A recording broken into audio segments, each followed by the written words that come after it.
বিসমিল্লাহির রহমানির রহিম। আসসালামু আলাইকুম ওয়া রাহমাতুল্লাহি ওয়া বারাকাতুহু। আজকে আমি আপনাদের মাঝে হাজির হয়েছি হাজিরা দেখার পৃথিবীর শ্রেষ্ঠ আমল, জাদুকুফরি, জিনের সমস্যা আছে কিনা, গুপ্তধন কোথায় লুকানো আছে, চুরের নাম কি, চুরের মাল কোথায় আছে, এই কাজটি আপনার জন্য ভালো হবে কিনা, বা এই রকম বিষয়ে যা কিছু আপনি হাজিরার মাধ্যমে দেখতে চান, এই আমলের মাধ্যমে 100% দেখতে পারবেন ইনশাআল্লাহ, এবং আপনি নিজেই আশ্চর্য হয়ে যাবেন আল্লাহ তাআলা এই আমলটির মধ্যে কি বিশেষ ক্ষমতা লুকায়িত রেখেছেন। শুধুমাত্র আপনাকে পরিপূর্ণভাবে বুঝতে হবে এই আমলটি আমি কি বলছি। আপনাদেরকে এই আমল করার আগে অবশ্যই পাক পবিত্র হয়ে অজু করে যাই নামাজে বসে কেবল আমাকে হয়ে মুখে মিষ্টি জাতীয় জিনিস নিয়ে তারপরেই আপনাকে আমলটি করতে হবে। এবং আমল করার সময় শুধু এই আমল যে বিষয় করছেন সেই কথাই মনে মনে চিন্তা করবেন, অন্য কোনো কিছু চিন্তা করবেন না। যখনই আপনি এই আমলটিকে এইভাবে একবারের জন্য পরীক্ষা করে দেখবেন, তখন যে কোনো মানুষের সম্পর্কে হাজিরা দেখে আপনি তার বিশেষ গোপন বিষয়গুলো বলে দিতে পারবেন। আমি একটি আমলের মধ্যে সবকিছু আপনাদের বলে বোঝাতে পারবো না, তবে যেগুলো বোঝাবো এগুলোর মাধ্যমেই বাকিগুলোকে কিভাবে নির্ণয় করতে হবে সেই সম্পর্কে আপনি পরিপূর্ণ ধারণা পেয়ে যাবেন ইনশাআল্লাহ। আপনাদেরকে আগেই বলি, যারা রুহানি জগতে সর্বোচ্চ শিখরে পৌঁছতে চান তাদেরকে বলবো কয়েকটি গুরুত্বপূর্ণ কথা বলে দিচ্ছি। আপনারা প্রথমেই যে কাজটি করবেন সেটি অবশ্যই সরফুল উম্মার এবং তাহসিন শিখে নেবেন। সরফুল উম্মার এবং তাহসিনের লিঙ্ক এই ভিডিওর ডেসক্রিপশন বক্সে দেওয়া রয়েছে।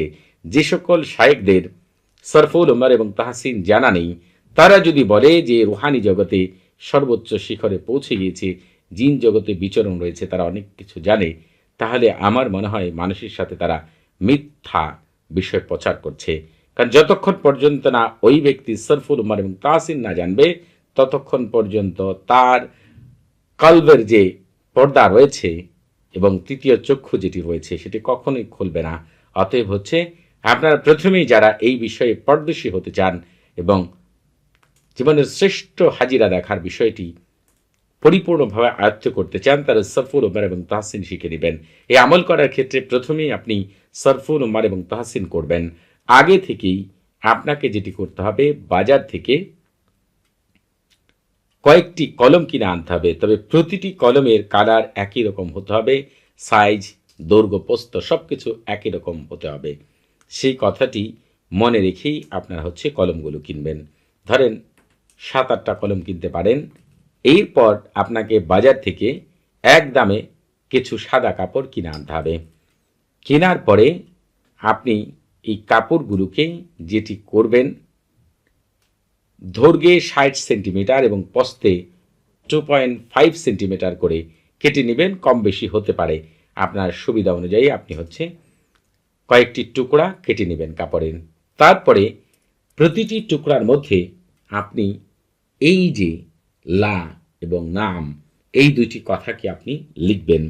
লিখার পরে ধরেন আমি আপনাদের প্রথমে বোঝাবো গুপ্তধন সম্পর্কে যদি জানতে চান, তাহলে প্রথমে যেটি করবেন, 2টি কাপড় নেবেন, 2টি কলম নেবেন।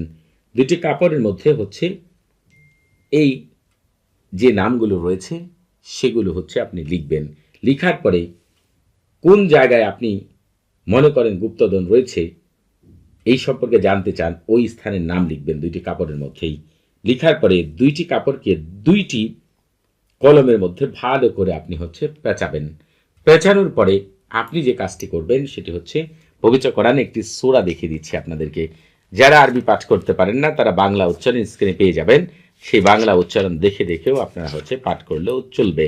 আপনারা যে কাজটি করবেন সেটি এই যে দেখেন এই সূরাটি, সাব্বিহিসমা রব্বিকাল আলা, এখান থেকে শুরু করে এই যে এখান থেকে অমৌসা মানে শেষ পর্যন্ত এই আয়াতটি সূরাতুল আলা, এই সূরার বাংলা উচ্চারণ আপনারা এখনই স্ক্রিনে পেয়ে যাবেন।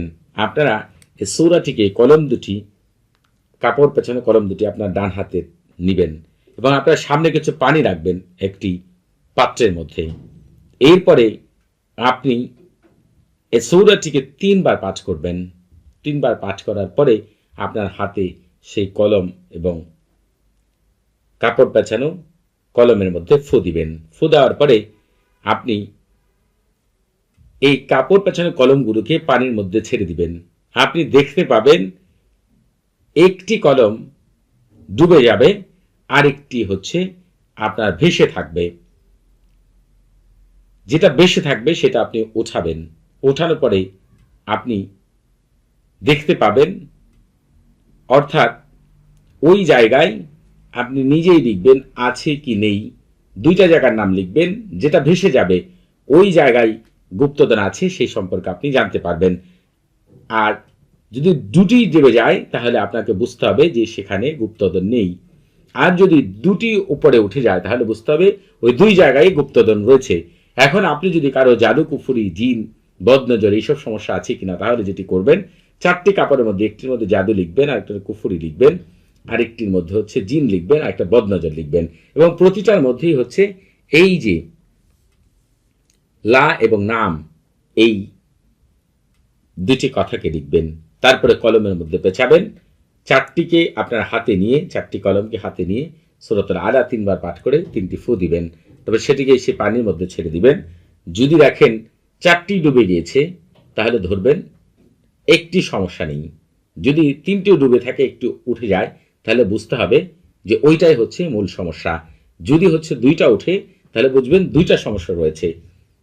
এইভাবে আপনি নির্ণয় করবেন। এখন আপনি যদি মনে করেন কোথায় লোকানো রয়েছে এই সম্পর্কে জানতে চান, তাহলে যেটা করতে হবে, কাপড়ের মধ্যে চুরি যাওয়া মালের নাম আপনার হচ্ছে লিখে কলম দ্বারা পেঁচিয়ে আপনার হচ্ছে সূরাতুল আলা 3 বার পাঠ করে আপনার বালিশের নিচে রেখে দিবেন। স্বপ্নের মধ্যে দেখতে পাবেন কে হচ্ছে চুরি করেছে, এবং চুরের নামও আপনার কানের মধ্যে কেউ এসে বলে দিয়ে যাবে। এখন আপনি যদি মনে করেন এই বিষয়ে কাজটি করা ভালো হবে কিনা, এই বিষয়ে উত্তম হবে কিনা, এই সম্পর্কে জানতে চাইলে বিষয়টির নাম লিখবেন। 2টার মধ্যে হচ্ছে লা এবং নাম লিখবেন। লেখার পরে কলমের মধ্যে পেঁচাবেন এবং আপনি হচ্ছে আপনার হাতের তালুতে কলম দুটিকে নিয়ে সূরাতুল আলা 3 বার পাঠ করবেন, বালিশের নিচে রেখে দিবেন। রাত্রে ঘুমের মধ্যে কেউ এসে বলে দিয়ে যাবে এই কাজটি করা আপনার জন্য উত্তম হবে কিনা, মঙ্গল হবে কিনা, খারাপ হবে কিনা, এই সব সম্পর্কে আপনাকে ঘুমে অথবা হচ্ছে স্পষ্ট কানের মধ্যে আপনাকে বলে দিয়ে যাবে, তন্দ্রার মধ্যে যে কোনো একজন এসে। এইভাবে আরো অনেক বিষয়ে আপনারা হচ্ছে এই আমলের দ্বারা হাজিরা দেখতে পারবেন ইনশাআল্লাহ। যদি কারো বিশেষ বিষয় জানার থাকে তাহলে অবশ্যই আমার কাছে জেনে নেবেন। তবে পৃথিবীর শ্রেষ্ঠ আমলগুলো পাওয়ার জন্য আপনারা অবশ্যই আমাদের চ্যানেলটি সাবস্ক্রাইব করে রাখবেন, এবং এই আমল করার আগে অবশ্যই আপনি এজাজত নিয়ে আমল করবেন। আপনাদের বুঝতে কোনো প্রকার সমস্যা হলে, কোনো কিছু জানার থাকলে, কোনো কিছু বোঝার থাকলে প্রতি শুক্রবার এবং শনিবার সকাল 9টা থেকে রাত 11টা পর্যন্ত এই নাম্বারে কথা বলতে পারবেন। তবে নামাজের সময় নাম্বারটি বন্ধ থাকবে, সেদিকে খেয়াল রাখবেন। সবাই ভালো থাকবেন। আসসালামু আলাইকুম ওয়া রাহমাতুল্লাহি ওয়া বারাকাতুহু।